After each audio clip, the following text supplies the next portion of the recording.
Bonsoir à tous, bonsoir au public du Conseil révolutionnaire, un serveur Discord qui a bien voulu me faire l'invitation pour présenter cette petite introduction qui va porter ce soir sur la question de l'infosphère de gauche française contemporaine. Donc, que lire lorsqu'on est un militant de gauche ou lorsqu'on est intéressé par les contenus intellectuels que produisent les différents médias politiques de la gauche actuellement. Ça va être le thème de ce soir. Donc je vais vous proposer bien sûr un panorama qui ne sera pas forcément totalement exhaustif, mais j'ai essayé de choisir différents médias qui ont des orientations qui ne sont pas forcément tout à fait identiques, hein, pour qu'il y ait un peu de variété. Et c'est évidemment subjectif, c'est-à-dire qu'il y a forcément des oublis ou des choses dont je n'aurais pas parlé. Je ne ferai pas l'injure de vous apprendre qu'il existe des sites internet qui correspondent à des journaux papier, de journaux voilà, qui représentent la gauche française du point de vue des grandes publications. Donc vous avez forcément, parmi les sites intéressants d'information à consulter régulièrement, les équivalents numériques de l'Humanité, du Monde diplomatique, de Marianne, ou bien d'autres sites, je crois que c'est uniquement en ligne pour Reporter qui est sur une ligne plutôt d'écologie anticapitaliste. Le magazine ou la revue en ligne politiste sont des choses de ce genre-là. Je ne sais pas si ça correspond exactement toujours à des revues ou pas, ou si c'est que des sites internet. Mais enfin voilà, bon, la première idée de catégorie, ce serait l'équivalent virtuel de revues qui existent déjà de journaux qui existent déjà en papier. Moi, je vais spécifiquement axer mon intervention sur des sites qui n'existent, ou des blogs qui n'existent que sur un format numérique, parce que c'est essentiellement ça que je consulte pour m'informer. Et je vais commencer par le site Le Vent se lève. Donc normalement, vous avez en direct les pages de ces sites qui vont s'afficher au fur et à mesure de l'exposé, hein. Pour le public du serveur, ce que je vais faire, c'est que je vais vous mettre dans le sans micro à chaque fois les pages, enfin, les liens des pages internet que je commente, si vous voulez les regarder en même temps. Donc, on a Le Vent se lève, donc, qui est un média. Alors, j'ai pas revérifié exactement son histoire. Je crois que ça a été une scission d'un journal précédent. Enfin, voilà, c'est des gens qui étaient déjà journalistes au moment où ils ont fondé ce média. Et donc ils ont un. Ce qui est intéressant quand on ne connaît pas un média, qu'on veut un peu se faire une idée de sa ligne journalistique et politique, c'est qu'ils ont souvent des qui sommes-nous ou d'autres projets, des catégories comme ça sur leur page. Donc c'est vraiment le truc à consulter en premier quand on ne sait pas où on arrive pour se faire une idée de la ligne politique. Et là, on a affaire à des gens donc, qui dénoncent principalement le néolibéralisme, ce qui est appelé ainsi, parce que c'est une catégorie discutable, mais bon, enfin, on voit que c'est des gens voilà, qui refusent la société du tout marché et du capitalisme libéral, dont ils se plaignent de l'influence dans la sphère médiatique. Ils revendiquent une proximité avec des pôles de résistance intellectuelle comme le Monde diplomatique, là-bas j'y suis, les économistes atterrés, Fakir, Acrimed. Acrimed, c'est pas mal effectivement pour avoir un point de vue critique sur les médias. Il y a certains sites de ce type-là. Et ce qui est intéressant dans le texte, c'est là où on voit que ça a été écrit par des gens qui ont quand même une certaine culture historique, c'est qu'il est question de faire un effort dans le commentaire journalistique de réactivation de la pensée marxiste entrepris par Gramsci. Donc moi ça m'a pas forcément frappé, hein, je vous l'avoue, en lisant le contenu de leurs articles que j'ai trouvé sur une ligne de gauche hein, évidemment, hein, mais plutôt voilà, de gauche antilibérale, de gauche qui critique surtout le néolibéralisme. Et bon, j'ai pas vraiment été frappé par un contenu vraiment marxiste dans leur perspective, mais bon, voilà, dans leur manifeste, on peut noter qu'ils se revendiquent de Gramsci, donc pour ceux qui ne le savent pas, qui était un dirigeant politique et intellectuel italien de la première moitié du XXe siècle, et qui était assez connu en tant que penseur de la lutte dans le champ culturel pour faire triompher des idées politiques. Bon, voilà, c'est pas le média que je fréquente le plus, hein. D'ailleurs, j'ai trouvé que certaines de leurs interventions pouvaient être un peu discutables, hein. Par exemple, ils ont tendance à considérer que certaines franges de la social-démocratie, qui sont quand même très très modérées, ce seraient des forces de gauche. Moi, je pense que tout ce qui n'est... Enfin, je pense que ce qui est le Parti Socialiste n'est plus de gauche depuis... peut-être même depuis sa fondation, en tout cas depuis les années 80. Donc, voilà, bon, ils sont peut-être pas tout à fait sur la même délimitation que moi de ce qui concerne la gauche, mais voilà. C'est un média qui existe et qui mérite qu'on s'intéresse à ses publications de temps à autre. Alors ensuite, nous avons Révolution permanente. Alors comme comme son nom l'indique, ça c'est un organe trotskiste. Hein. Alors de quelle tendance du trotskisme? J'ai eu un petit peu la flemme d'aller chercher parce que c'est des micro-chapelles qui ont une fâcheuse tendance à se diviser entre elles de façon diverse et variée. C'est un site qui semble, voilà, c'est vraiment de l'actualité, hein, c'est-à-dire qu'on y trouve un peu le genre de sujet de presse mainstream qu'on va trouver dans les médias principaux, mais qui seront analysés avec un angle de gauche anticapitaliste. Voilà, bon, je vous avoue que c'est un média que je ne consulte pas forcément spécialement parce que justement je trouve qu'il colle quand même beaucoup à des problématiques d'actualité et tout ce qui est commentaire de l'actualité, c'est pas forcément ce qui moi me parle, mais quand on veut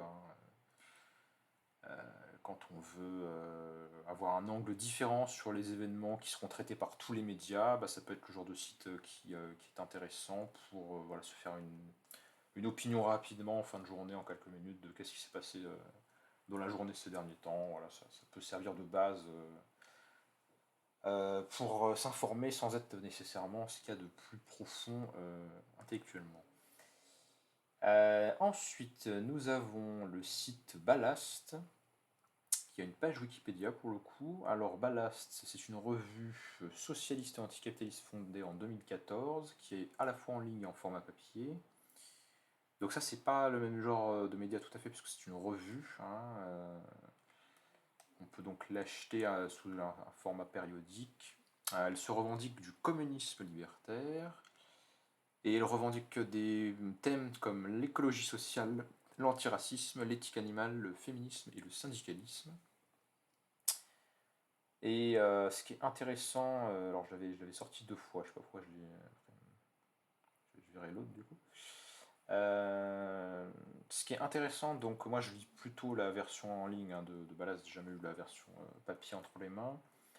Ce qui est intéressant dans ce média, ce médium, c'est le fait que c'est assez intellectuel, c'est assez orienté vers des contenus qui peuvent être de type artistique. Hein. Il y a un intérêt pour les productions intellectuelles contemporaines, et pas forcément que les productions dont on pourrait trouver un caractère militant. Il y a un vrai intérêt à certains moments pour des œuvres en tant que telles ou pour de la poésie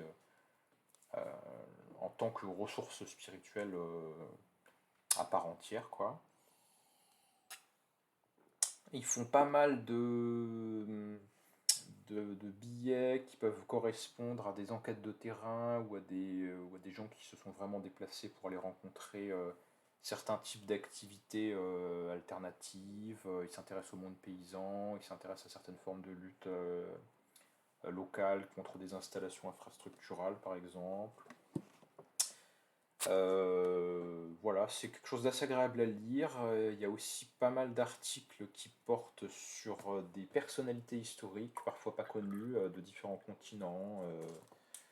Voilà, il y a eu des articles récemment qui parlaient des voyages d'Élisée Reclus, qui est un des penseurs de l'anarchisme aux États-Unis. Donc voilà, parfois des contenus qui mettent l'accent sur des périodes historiques ou sur des acteurs historiques méconnus.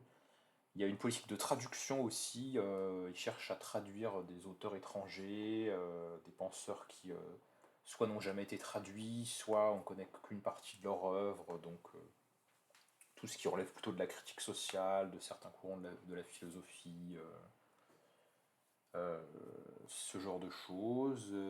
Et puis ils font certains types comment dirais-je, de journalisme social, pourrait-on dire, où ils donnent la parole à des personnes ordinaires hein, pour qu'elles parlent de leur vie Et ça nous aide finalement à nous faire un avis sur la vie des gens simples, des gens des classes populaires, quels sont leurs problèmes, qu'est-ce que ça fait de mener tel genre de vie, et d'être exposé à des difficultés qui peuvent faire l'objet d'une critique politique, justement. Donc moi c'est une revue que je trouve assez agréable, assez bien faite. Donc voilà, je vous la recommande. Ensuite, j'avais noté le site Socialisme Libertaire. Socialisme Libertaire, ça existe depuis assez longtemps, il me semble, hein, puisque ouais, au moins 2014, hein, je lisais déjà ça il y a un certain nombre d'années, effectivement, ça ne me rajeunit pas. Et, euh, et ce qui est intéressant, c'est qu'il y a aussi pas mal de traductions ou d'extraits d'œuvres en fait qui sont republiés sur leur site. C'est-à-dire que c'est pas forcément de l'actualité immédiate ou des commentaires de ce qui se passe directement, mais ça va être une sorte de grand découpage de documents, de textes classiques. Alors c'est plutôt orienté pensée anarchisante hein, pour le coup. Hum, mais voilà, ça permet de redécouvrir certaines personnalités du passé, certaines expériences historiques, de luttes révolutionnaires, de communautés utopiques, de tentatives d'organiser une autre société qui ne serait pas une société capitaliste. Donc voilà, c'est un site que je trouve assez intéressant aussi. Après, j'ai noté, on a Basta. Alors, Basta, c'est un journal en ligne lancé depuis 2008 à but non lucratif, qui s'intéresse aux questions sociales et environnementales. Qu'est-ce qu'on peut dire de plus? Moi, c'est plutôt ça que j'utilise en fait personnellement comme ressource pour l'actualité, on va dire, enfin pour vraiment un site qui est vraiment axé journalisme, c'est plutôt ce type-là de médias que je lis. Ils font pas mal d'enquêtes ou de reportages sur des phénomènes sociaux, sur la dégradation de certains services publics. Euh, Ils se sont intéressés dernièrement aux questions des revendications féministes en lien avec la manière de prendre en charge les personnes dans les services de police lorsqu'il y a des personnes qui veulent témoigner pour des agressions, il y a des problèmes de formation que ça pose. Donc voilà, c'est du journalisme qui traite des problèmes de l'actualité, mais il y a quand même un certain angle de réflexion qui fait que c'est pas superficiel et c'est pas une dépêche AFP remaniée, hein, comme on en lit sur tellement d'autres médias plus grand public. Il y a quand même un certain travail intellectuel qui est fait pour confronter des points de vue, ne pas prendre pour argent comptant directement tous les discours qui sont servis.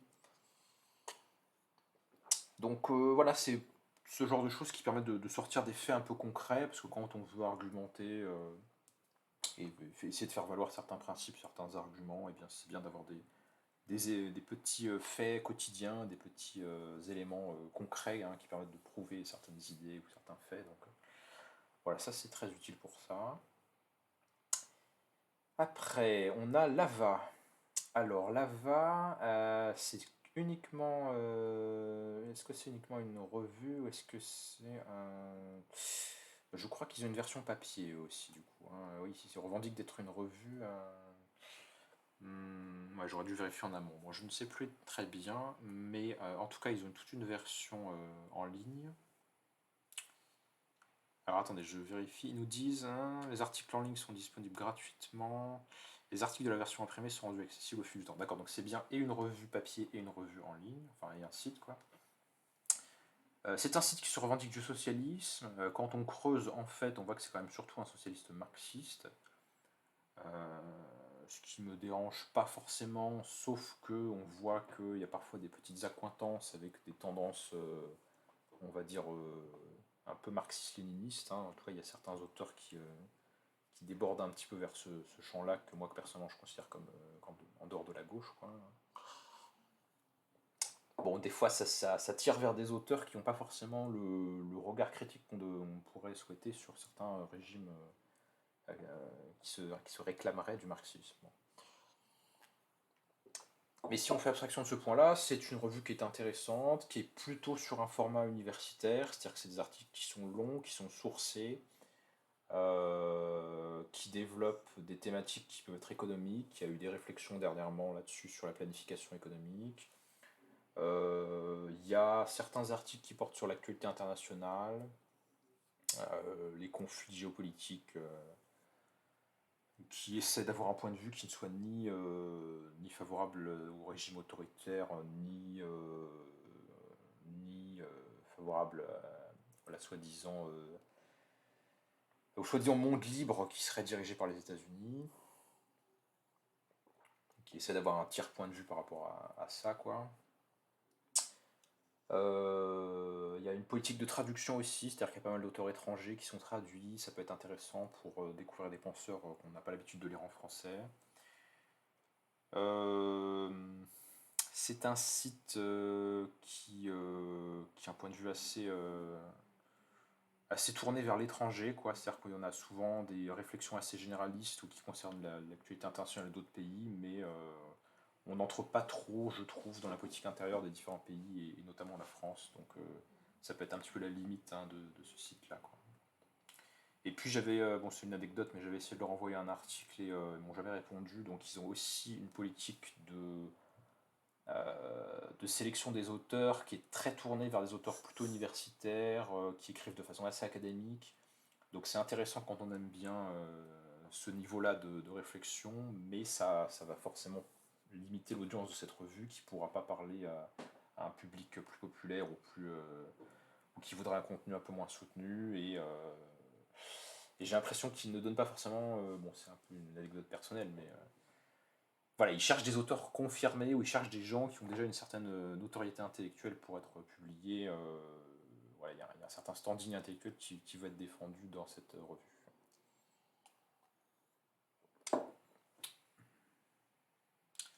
Ensuite, j'ai noté L'Affranchi.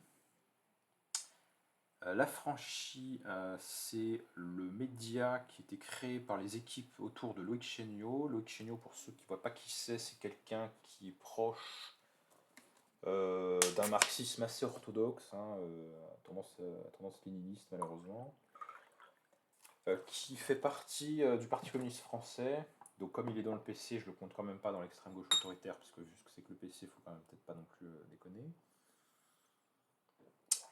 Mais bon, voilà, c'est une gauche qui se veut marxiste orthodoxe assez classique, qui met vraiment la priorité quasiment exclusivement, hein, sur les luttes sociales et de classe dans le combat politique, qui se place, on va dire, du coup, à la gauche du Parti communiste, voire même qui est assez critique vis-à-vis de ce que fait ce parti. Ce site, il fait plutôt de la, comment dirais-je, du traitement de l'actualité. C'est-à-dire qu'autant Loïc Chéniaud individuellement, il s'occupe plutôt de contenus théoriques ou doctrinaux, mais pas forcément. Enfin, il fait aussi de l'actualité sur sa propre chaîne. Mais voilà, ce que je veux dire, c'est que c'est pas un site où vous allez trouver des éléments de doctrine ou une réflexion forcément sur les penseurs des traditions différentes de la gauche. Ça parle de l'actualité avec un angle critique, mais voilà, c'est pas forcément destiné à développer un contenu plus théorique et militant. C'est aussi un site, hein, qui fait de la pub à Loïc Chéniaud, puisqu'il était cofondé en partie par lui. Donc c'est des gens qui sont proches de lui qui s'en occupent. Évidemment, donc je disais c'est une gauche marxiste, donc il est beaucoup question de faire connaître la pensée de Marx, Engels, la tradition du marxisme.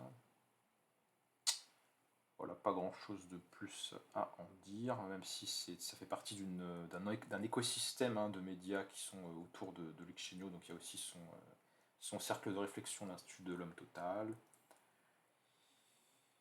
Voilà, donc ça peut aussi être intéressant pour s'informer sur l'actualité.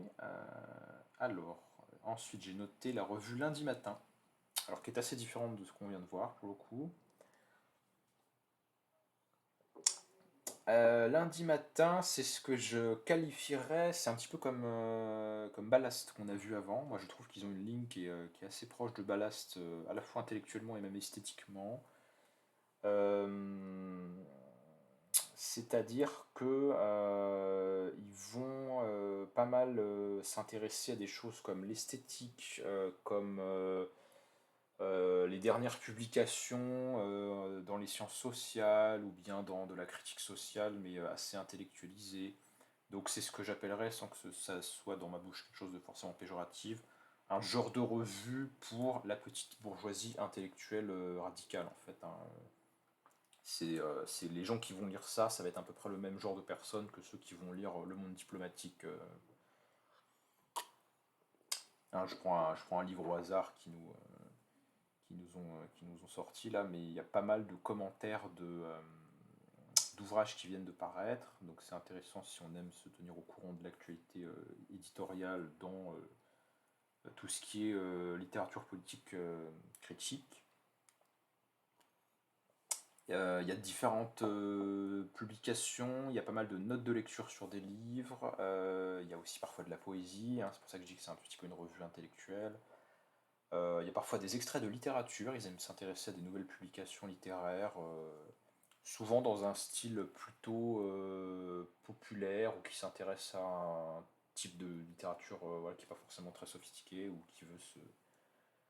qui cherche à rendre compte d'expériences d'individus sociaux qui seraient plutôt des gens des classes populaires, ou qui auraient un parler qui auraient un parler ou une façon de s'exprimer qui serait celle de ce genre de milieux sociaux.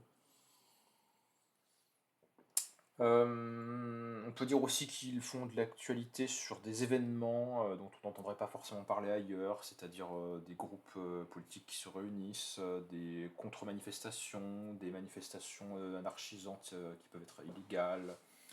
Ils font aussi de la théorisation sur certains sujets. J'avais lu un article il y a quelque temps qui portait sur qui était la retranscription d'un colloque qui réfléchissait à la question de comment utiliser de façon utile les caméras dans les actions militantes.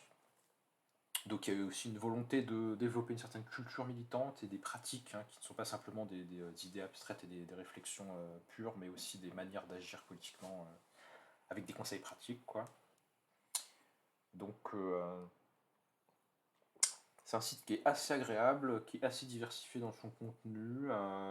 Bon, voilà, avec des textes qui sont parfois des normes un petit peu universitaires, avec la pratique des notes de bas de page, qui peuvent être plus ou moins longs. Mais de façon générale, je trouve que ça fait partie de ce qui se fait de plus intéressant dans la sphère intellectuelle de gauche actuellement. Alors, je change. Ensuite, on a un site qui a certains points communs, qui est Frustration.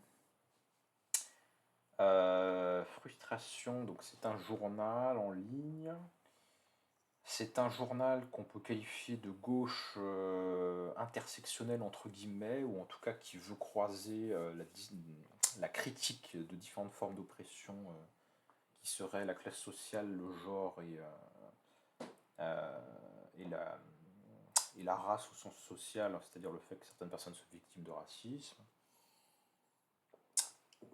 Et c'est un journal qui a plusieurs mérites, je trouve. C'est-à-dire que dans sa façon d'écrire, c'est relativement simple. C'est bien sourcé. Il y a beaucoup de liens hypertextes dans les articles qui renvoient vers des médias plus traditionnels, ce qui permet de vérifier les informations qu'ils donnent. Et ça permet finalement d'utiliser l'information des médias traditionnels pour la réagencer d'une certaine façon dans un discours critique. Donc ça c'est très bien, je trouve qu'il y a pas mal de chiffres, ce qui manque un peu dans certaines presses de gauche, hein, où on n'aime pas trop ce qui est quantitatif et ce qui est statistique, mais pourtant c'est bien utile, notamment quand il y a des sujets économiques ou sociaux même, hein, de donner des indications chiffrées pour démontrer des faits, démontrer des évolutions, des tendances, etc. Donc ce travail-là il est assez bien fait. C'est dirigé cette revue par Nicolas Framont, qui est un ancien sociologue qui a changé d'activité. Euh, et je trouve que le mérite, c'est de donner justement cette information qui est assez riche et bien sourcée et bien construite, mais avec un vocabulaire qui n'est pas jargonnant. Ce qui n'est pas forcément le cas de certains discours de gauche qui se veulent critiques et subversifs, mais qui des fois sont inutilement compliqués et écrits dans un français très très hermétique et très jargonnant qui terrorise les non-initiés. Hein, pour ceux qui connaissent un petit peu l'histoire de la pensée de Marx, c'est un peu le style des gens qui étaient les hégéliens de gauche, hein, qui avaient tout le temps ces formules assez bizarres que ceux comprenaient pour s'envoyer des injures philosophiques à la tête. Là, c'est pas du tout ça, frustration, c'est quelque chose qui se lit assez facilement. Et si vous essayez de convaincre des gens de certains points de vue, des gens qui ne sont pas habitués justement à lire de la presse de gauche, je pense que c'est l'un des meilleurs sites pour leur faire acquérir des idées assez simples, mais percutantes et bien démontrées, quoi. Avec une certaine radicalité de ton qui fait plaisir, et qui le place voilà, dans une gauche assez radicale, hein, je dirais de type France Insoumise ou même encore plus à gauche, quoi. Euh, donc voilà, c'est un site tout à fait intéressant, et puis on souhaite qu'il qu'il perdure, qu'il influence d'autres médias du même type qui pourront s'en inspirer. Euh, voilà, ça c'est fait. Alors, un mot sur Chronique Critique. Chronique Critique, c'est un site qui me semble, voilà, il existe le site depuis longtemps, depuis 2011. On tombe régulièrement là-dessus parce qu'il y a des articles justement sur des sujets qui peuvent parfois être un petit peu théoriques ou parler de traditions politiques de pays différents. C'est un site qui est vraiment pas mal de tendances anarchistes, hein, dans mon souvenir, hein. Donc, il parle beaucoup sur Zone Subversive des mobilisations, de certaines actions, de certains mouvements. C'est très centré sur les luttes sociales, mais dans la rue, quoi, hein. Ils aiment beaucoup cet angle de traitement des sujets. Donc, ça peut être bien pour avoir un point de vue alternatif quand il se produit des mouvements sociaux, en fait, de voir qu'est-ce qu'en disent les gens de chronique critique. Voilà, ça donne un autre éclairage par rapport aux médias principaux qui vont pas tenir compte des mêmes faits ou qui vont pas les analyser de la même façon.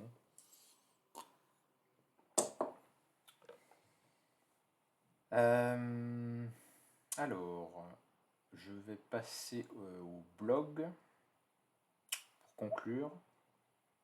Donc j'en ai noté 3, évidemment c'est très subjectif, mais moi c'est ceux-là que je tendance à consulter. Donc celui que j'ai découvert le plus récemment, c'est Antiope. Antiope, c'est un site qui est tenu par un dénommé Franz Immenbauer. Et cette personne, depuis 2015, de manière assez régulière, hein, en général 2 fois par mois ou un peu plus, fait des comptes rendus de lecture sur des ouvrages. En général, c'est des ouvrages de sciences sociales, de philo, ou de littérature, enfin des essais, quoi. Et ce qui est intéressant, c'est que c'est des comptes rendus qui sont en général pas trop longs. Ça fait voilà, ça fait pas des dizaines de pages, donc ça se lit bien. Et c'est vraiment intéressant d'avoir ces comptes rendus pour se faire une idée sur le livre, et puis comme ça on sait très vite si soit ça va nous intéresser, soit si ça n'a pas à nous intéresser, qu'on peut passer à un autre sujet de réflexion. Donc voilà, ça fait vraiment gagner du temps, l'existence de ces résumés. C'est vraiment un type de format, hein, que je souhaiterais voir plus souvent, parce que je suis un peu dans le même genre de démarche personnellement, et j'essaie de faire des résumés d'œuvres pour que les gens puissent en bénéficier et que ça leur fasse gagner du temps intellectuellement aussi. Parce qu'il y a tellement de choses à lire et on peut y passer tellement peu de temps. Donc voilà, c'est un blog qui est assez sympa. Je crois qu'on ne peut pas y mettre de commentaires, donc c'est un petit peu dommage parce que voilà, il n'y a pas d'espace commentaire. Mais voilà, c'est un site qui est actif assez régulièrement, qui fait des bons comptes rendus de livres sur des sujets qui intéressent, voilà, les personnes qui sont à gauche. Et donc il ne faut pas se priver de le consulter régulièrement. Alors, un site assez différent, le blog de Descartes. Descartes, c'est une personne qui a probablement une cinquantaine d'années, qui est ingénieur chez EDF, qui est ingénieur dans le nucléaire. Je dirais, c'est un marxiste à l'ancienne, hein, marxiste de la tradition du Parti communiste français. C'est quelqu'un qui a quitté ce parti dans les années 90 au moment du tournement réformiste du PC avec Robert Hue et qui se réfère à voilà, un communisme à la française dans lequel il est beaucoup question du rôle de l'État, de comment faire fonctionner un État efficace, comment fonctionne de l'intérieur l'action publique. Il s'intéresse beaucoup aux administrations, aux préfectures. Il connaît pas mal de gens dans ces milieux-là, donc il donne souvent des points de vue sur le fonctionnement interne de l'État français, les contraintes qui pèsent sur les dirigeants politiques et sur l'action politique en général. C'est quelqu'un qui est assez critique du front de gauche de Jean-Luc Mélenchon. Il en parle dans plusieurs billets. Il a eu l'occasion de le rencontrer. Euh, c'est quelqu'un qui parle pas mal de l'Union européenne, qui est un souverainiste de gauche, qui critique beaucoup l'action de l'Union européenne dans différents domaines, notamment l'énergie, la politique économique, la politique étrangère. Il a parlé de la guerre en Ukraine récemment. Et on trouve finalement des analyses qui sont assez bonnes, hein. Moi, je considère que c'est l'un des meilleurs commentateurs de la vie publique française. Euh, c'est quelqu'un qui a le recul historique, si vous voulez, pour juger ce qui est nouveau et ce qui ne l'est pas, pour faire des parallèles historiques avec ce qu'a fait d'autres gouvernements il y a 20 ans, il y a 15 ans, il y a 30 ans, il y a 40 ans, etc., qui a vraiment un regard qui fait qu'il ne se laisse pas avoir par des présentations journalistiques ou des présentations d'hommes politiques qui cherchent à dessein à faire passer des choses comme totalement nouvelles alors qu'on les a déjà vues, ou ce genre de choses, voilà, qui a une expérience historique qui est vraiment enrichissante. Après, on peut ne pas toujours être d'accord avec son point de vue ou avec ses choix politiques, hein, bien évidemment, mais c'est quelqu'un qui est très ouvert, qui a un blog qui marche très bien, avec beaucoup de commentateurs. Il y a un espace commentaire dans ces billets qui est assez utilisé, et qui souvent les discussions qui surviennent dans les commentaires de ces billets sont encore plus intéressantes que le billet de base, sachant qu'elles peuvent totalement changer de, de sujet de discussion au fur et à mesure des débats. Et c'est quelqu'un qui répond tout à fait aux critiques et aux questions qui lui sont posées assez activement, donc il faut vraiment en profiter pour construire son propre avis, argumenter, tester ses idées. Moi j'ai été souvent, enfin pas souvent, mais j'ai eu quand même un certain nombre de désaccords sur différents sujets avec cette personne, et c'était intéressant d'avoir des réponses, des échanges. J'ai même eu des échanges par mail. Bon, je passe un peu ma vie privée, mais euh, voilà, c'est quelqu'un qui est vraiment capable qui est prêt à répondre et à débattre des différentes questions. Et c'est très enrichissant d'avoir cette expérience pour se construire son propre avis. Et puis je dirais que, mais c'est peut-être l'effet du vieillissement, c'est quelqu'un qui peut déplaire à certaines personnes parce qu'il a des points de vue qui parfois sont tendanciellement conservateurs.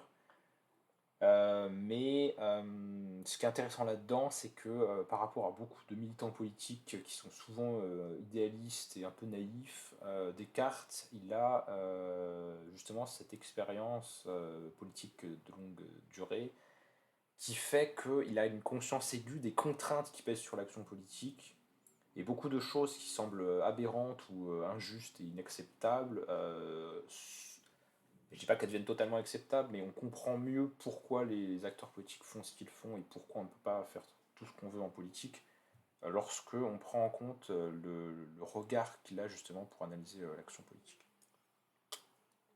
Donc je le recommande très chaleureusement. Et enfin, je terminerai sur une ressource que normalement vous connaissez plus, hein, que vous connaissez mieux peut-être, qui est le blog de Frédéric Lordon. Frédéric Lordon, économiste, devenu philosophe, figure de la gauche radicale française, qui est plutôt un socialiste et un communiste, hein, dans ses positionnements politiques, Un socialiste à tendance anarchisante aussi, hein, qui est assez proche d'une perspective de démocratisation radicale, voilà, de la société. Et il tient depuis les années 2000, je crois, 2010 environ, quelque chose comme ça, un blog sur le monde diplomatique qui s'appelle La Pompe à Finance. Au départ, il était beaucoup question sur son site des questions de comment réguler et combattre le capital financier, comment sortir du capitalisme. Enfin, c'était surtout un blog qui avait vraiment des orientations très économistes au départ, et c'est intéressant de les relire parce que c'est des sujets qu'il a su renouveler au fil du temps en traitant de différents aspects des problématiques politiques. Et voilà, il traite de temps à autre de l'actualité électorale ou de certains faits de l'actualité médiatique et culturelle.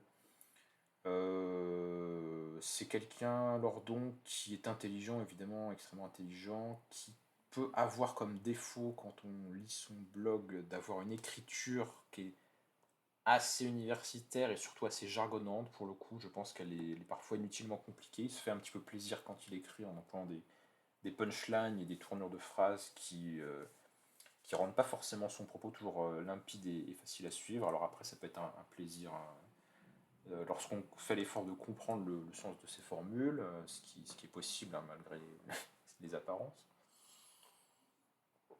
Mais voilà, c'est un blog intéressant. Il y a aussi un espace de commentaires. Alors il me semble que Lordon n'a pas trop l'habitude de participer aux commentaires de ses billets, mais ça permet de débattre de différents sujets. Voilà, donc je vous remercie de votre attention. Et bien évidemment, je n'ai pas traité de tout ce qui était à lire et de tout ce qui pouvait servir pour s'informer du côté de la gauche française. Et je n'ai pas non plus parlé des blogs étrangers, ça aurait pu être un sujet pour une prochaine intervention. Mais ça devrait vous donner des éléments, des sources, et voilà, des éléments de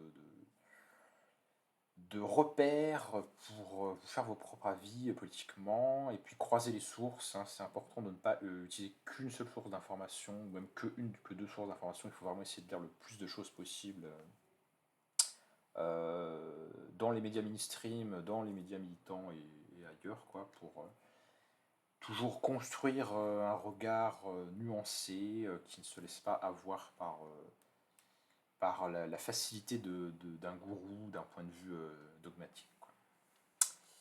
Je vous remercie.